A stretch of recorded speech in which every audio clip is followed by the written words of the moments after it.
Maraming beses ka na bang nakatanggap ng mensahe na "Hi" lang ang laman?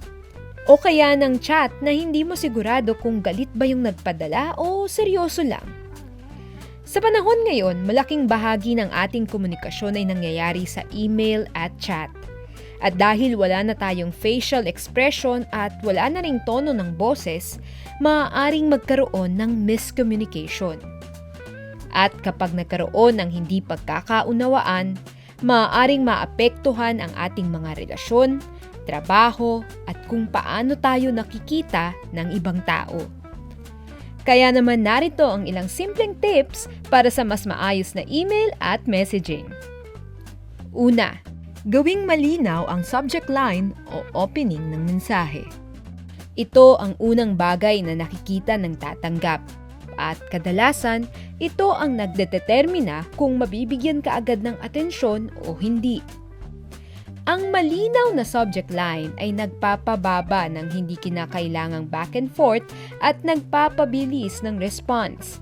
Halimbawa, sa halip na question lang o hi, pwedeng mas maging malinaw gaya ng inquiry for video production o invitation, meeting tomorrow at 3 p.m. May ideya na agad ang makatatanggap kung tungkol saan ito. Pangalawa, respetuhin ang oras ng ibang tao.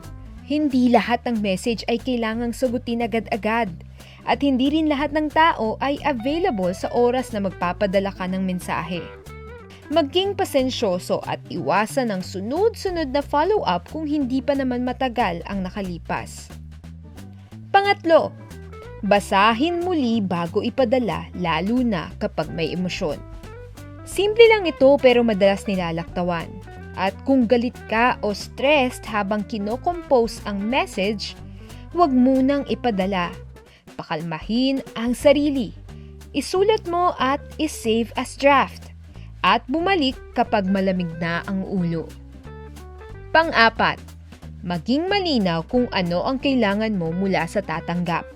Linawin kung kailangan ba ng reply, ng approval, ng action o kung ito ay isang simpleng FYI o nagbibigay impormasyon lang. Sa dulo ng email o mensahe mo, laging idagdag, kailangan ba nilang gumawa ng isang bagay? Kung oo, kailan? O sapat na bang nabasa nila ito? Ito ang tinatawag na clear call to action.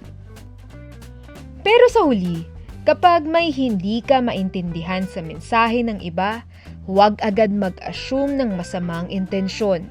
Ugaliing magbigay ng benefit of the doubt. Dahil ang mabuting komunikasyon, kahit text man o email, ay hindi tungkol sa perpektong grammar o formal na wika. Tungkol ito sa pagiging malinaw, maingat, at marespeto sa oras at pakiramdam ng taong kausap mo.